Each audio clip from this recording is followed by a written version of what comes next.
Yeah, as mentioned earlier, my name is Mel McKee. So I work around adults and young people around anything to do with addiction and substance use, and not just substance use, but things like gambling, gaming, and other things that people can become addicted to. So if we move on. So what is addiction? And that's something that I could talk about for about 5 hours and would still not have a really good answer. But basically, in really simple terms, being addicted to something is where you feel compulsively like you need to do it and you have no option but to do that activity or consume that. It might be food or something, you might have to take that thing, and if you don't, you have feelings of discomfort. And addiction comes in 2 ways. So it can come from what we call a physical dependence, which is where you might feel pain, shaking, sweating, or some kind of uncomfortable physical sensation if you don't have that activity or do that experience. And then we also have emotional dependence, which is more about where you might experience stress or anxiety or uncomfortable feelings if you don't have that experience. So we'll probably focus a little bit more today on the emotional effects of addiction. If we move on. So I'm just going to introduce you. This is my brain, and in my brain there's a series of circuits, and those circuits are known as the reward system, and everybody's brain works in the same way. So when we experience something that's pleasurable, our brain releases chemical signals and they travel all across the brain and they activate the reward system, and that changes the way that you feel. Move on. So the brain likes to be happy. So first and foremost, it's always going to try and make itself happy. So for me, if I do anything that's fun or pleasurable, it activates that reward system in my brain and it makes me want to do those things more. So my reward system's activated by eating nice food. It can be activated by playing sport that I like. There are some sports that I really don't like, but usually the ones that I do like. Music, it can be around being with people that I love. And there's lots and lots of different activities and experiences that will activate that reward system. Move on. The brain doesn't like to be sad, and what the brain will naturally do is try to avoid any experiences that are unpleasant or that make you feel uncomfortable in some kind of way. The brain's also clever, so what it does is it remembers the pleasant feelings more strongly, and it remembers them for a longer period of time, and it tries to forget anything that is bad or unpleasant. So the brain is always kind of hardwired with those chemical signals to want you to look for things that make you feel good, basically. Move on. Now, the brain needs to keep a balance, because if you only ever have feelings that are good and everything's amazing, then that in itself can become problematic. And you don't know that something's good unless you've got a whole range of emotions and feelings to compare it to.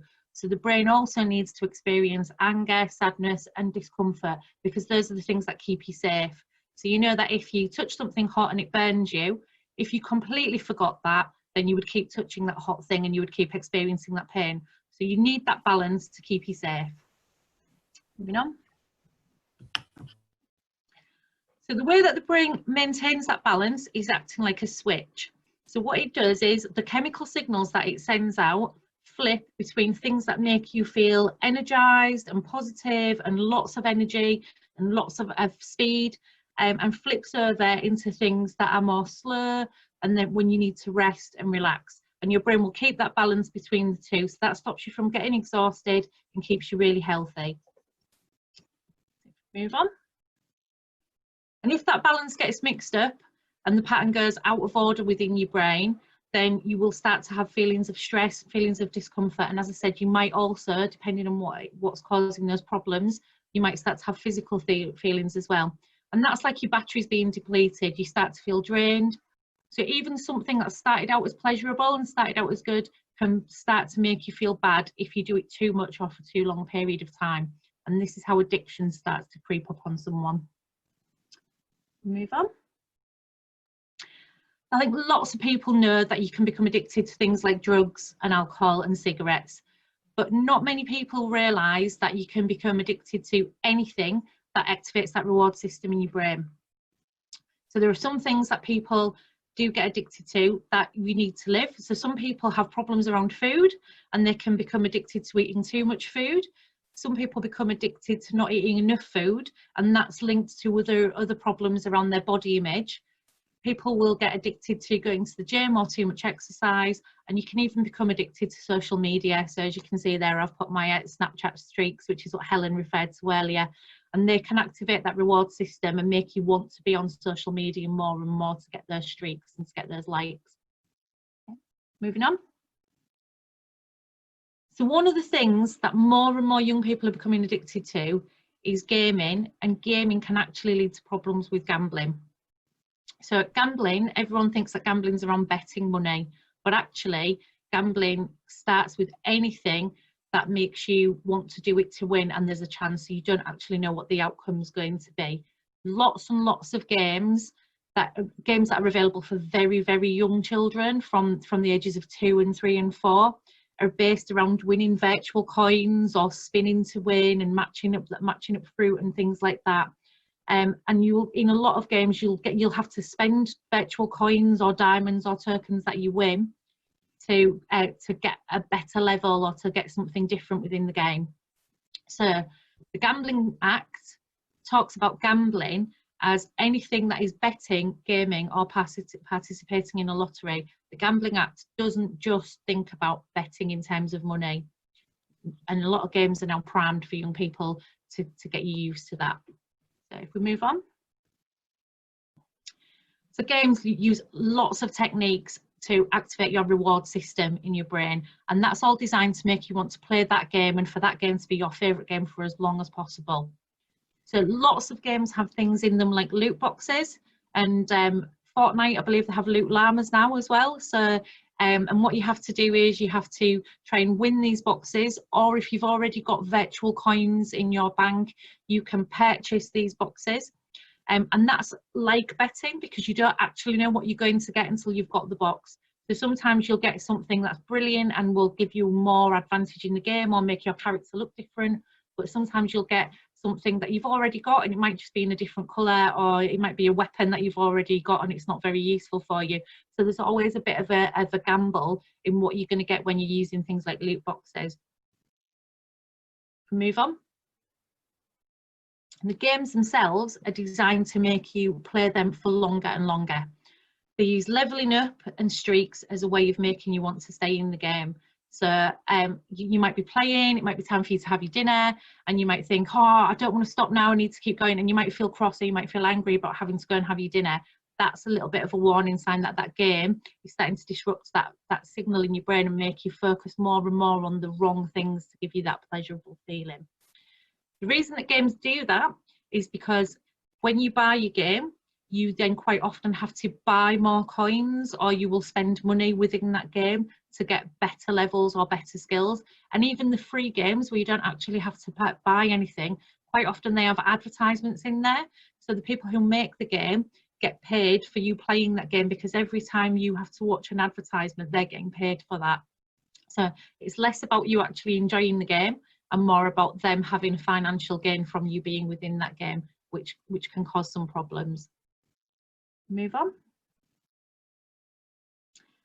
So it's really normal, especially in lockdown, to want to play games for a long period of time, especially when there's not a lot else to do, or if it's a cold, wet, rainy day, like it's not particularly nice weather today. But if you're doing that all of the time and you're doing it too much, then that can make your brain feel tired and stressed.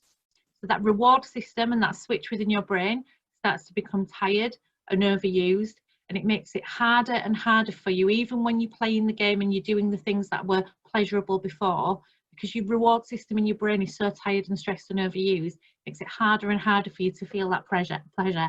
It makes it harder and harder for you to get the same kind of feeling and the same kind of boost as you did originally. And that's what addiction feels like. So addiction, the thing that was nice originally, becomes the thing that you have to do but you don't particularly necessarily enjoy anymore.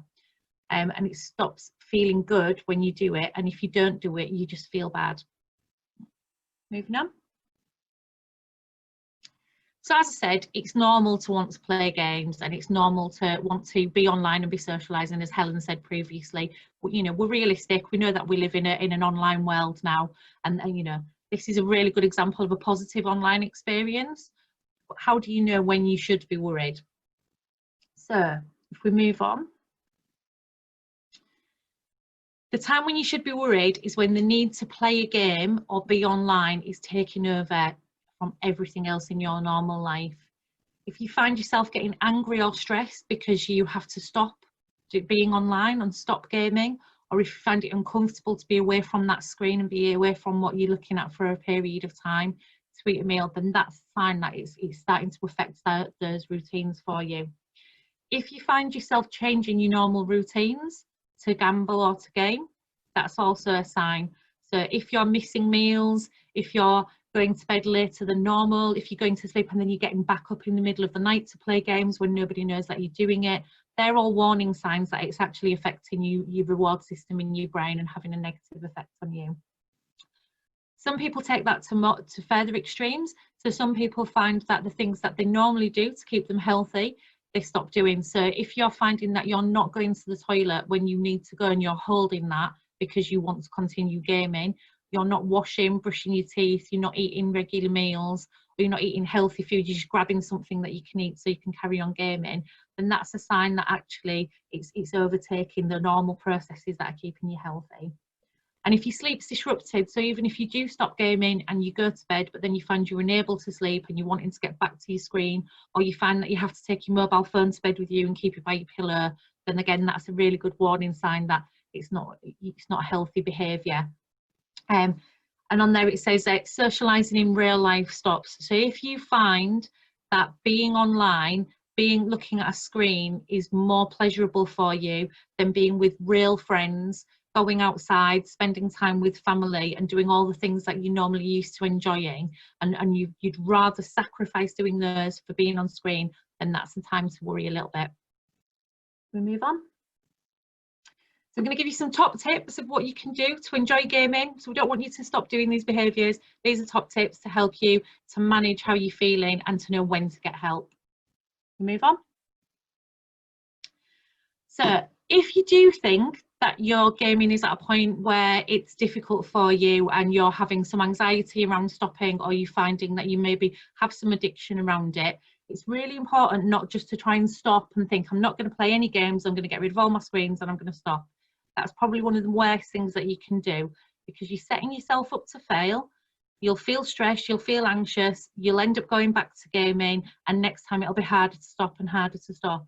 So what you should do is try and reduce that behaviour more slowly over a period of time. The way to do that is to plan a routine, and around that routine needs to be the normal healthy behaviours: getting up at a good time, eating good meals, making sure you have time to go outside away from screens, making sure you spend time with family and friends in the real world and not on the screen. And as part of that routine, you can allocate in some screen time. So that should be no more than 2 hours a day. And what you should try and do is you can split that up, so you can have an hour in the morning and an hour in the evening, or you can say, right, I'm going to do all of my activities for the day, I'm going to stick to my routine, and I'm going to reward myself with gaming, and I'm going to have 2 hours in the evening. That routine's got to be set by you, but it's really helpful if you write it down and you have a plan, that you're much more likely to stick to it. When you are gaming, set yourself time limits. So don't think, I'll just do one more level and one more level. Remember that it's designed to make you do that, and it's designed to trick you. So actually set yourself and think, I'm going to play for an hour, I'm going to play for my 2 hours, and then I'm going to stop. Yeah. And the thing that makes it easier to do that is to plan a reward for around that time limit. So if you say, at the end of my time, I'm going to stop, have another reward that will activate that reward system, which is then forming a healthy behaviour. So that reward might be going outside and kicking a football around. It might be horse riding. It might be watching a film with your parents. It's, you know, another activity that's rewarding and pleasurable, that is more healthy than sitting and looking at that gaming screen. And then around that, always try and focus on making sure that not all of your rewards come from looking at screens. So it's around having some screen-free fun. And as I said, there's all sorts of things you can do around that, whether that's sports, exercise, spending time with friends, and making sure that it doesn't evolve around kind of looking at a screen and giving yourself that break. We'll move on. So what's really important to remember is that overcoming addiction takes time. So addiction isn't something that happens, you do something one day, your reward centre's activated and the next day you're addicted. That happens with some quite strong drugs, but it's very rare that it would happen in terms of gambling and gaming. It happens over a period of time where you increasingly learn how to trigger that reward system through gaming. So your brain needs to learn new behaviours and new habits, and that's going to take time. And also, if your reward system and your brain is quite stressed and quite tired and overworked, it's going to take time for that to level out. Just the same as if you broke your leg, it would take time for that to heal and for you to get back to being able to run about and jump normally. You'd have to do some kind of exercise and some training to get back to normal. Your brain needs to go through that. It needs some exercise and some training to learn those new healthy behaviours and new rewards. Okay, so the key thing to do there is look for support, look for people that can support you and talk about how you're feeling, and hang in there and keep going. Don't think this is difficult, so I'm going to stop. Keep going. Okay, moving on.